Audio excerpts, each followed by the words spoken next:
এদিকে টি-20 বিশ্বকাপ ক্রিকেটে আজ রাতে মুখোমুখি হবে বাংলাদেশ ও দক্ষিণ আফ্রিকা দল। এবারের আসরে নিজেদের প্রথম ম্যাচে শ্রীলঙ্কার বিপক্ষে জয় পাওয়া বাংলাদেশ দলের খেলোয়াড়দের আত্মবিশ্বাস কিছুটা বেড়েছে। এই খেলায় ওপরের সারির ব্যাটসম্যানরা রানে ফিরবেন বলে আশা করছেন head coach Chandika Hathurusingha. New ইয়র্কের নাসাউ ক্রিকেট স্টেডিয়ামে খেলাটি শুরু হবে বাংলাদেশ সময় আজ রাত 8:30টায়। নিউ ইয়র্ক থেকে আরও জানাচ্ছেন SM সুমন। এবারের টি-20 বিশ্বকাপ ক্রিকেটের অন্যতম কঠিন একটি গ্রুপ ডি। এই গ্রুপে বাংলাদেশ ছাড়া বাকি দলগুলো হলো দক্ষিণ আফ্রিকা, শ্রীলঙ্কা, নেদারল্যান্ডস ও নেপাল। নিজেদের প্রথম ম্যাচে বাংলাদেশ জিতেছে শ্রীলঙ্কার বিপক্ষে। 2014 চ্যাম্পিয়ন শ্রীলঙ্কার বিপক্ষে ম্যাচটি বাংলাদেশ জিতেছে অনেকটা হারতে হারতে। তবে এই জয়টি বাংলাদেশ দলের খেলোয়াড়দের মানসিকভাবে বেশ স্বস্তি এনে দিয়েছে। দক্ষিণ আফ্রিকার বিপক্ষে দ্বিতীয় খেলার আগে বাংলাদেশ দল নিজেদের প্রস্তুতি নিয়েছে বেশ ভালোভাবেই। টপ অর্ডার ব্যাটসম্যানরা রানে নেই দীর্ঘ সময়, অধিনায়ক নাজমুল শান্তও নেই স্বাভাবিক ছন্দে।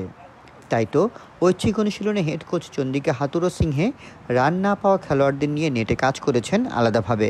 সৌম্য সরকার নাজমুল শান্তদের ভুল ত্রুটিগুলো শুধরে দিয়েছেন কাছ থেকে।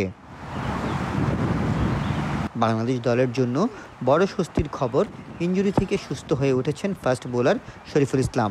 অনুশীলনে নিজেকে বেশ ভালোভাবেই প্রস্তুত করেছেন এই ফাস্ট বোলার। ব্যাটসম্যানরা না পারলেও বোলারদের পারফরমেন্স নিয়ে বেশ খুশি হেড কোচ চন্দিকা হাথুরুসিংহে।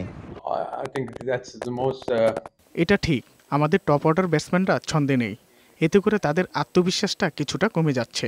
অনুশীলনে তাদের ভুলগুলো নিয়ে কাজ করছেন তারা। আশা করি তারা ছন্দে ফিরবে। দক্ষিণ আফ্রিকা খুবই শক্তিশালী, তবে এই উইকেটে যে কোনো দল জিততে পারে। টানা 2 জয় পাওয়া দক্ষিণ আফ্রিকা দলের বেশিরভাগ খেলোয়াড় বিশ্রামে কাটিয়েছেন ম্যাচের আগের দিন। তাদের লক্ষ্য সাফল্যের ধারাবাহিকতা ধরে রাখা, তবে কাজটি কঠিন বলে মনে করেন প্রোটিয়া দলের অধিনায়ক এইডেন মার্করাম।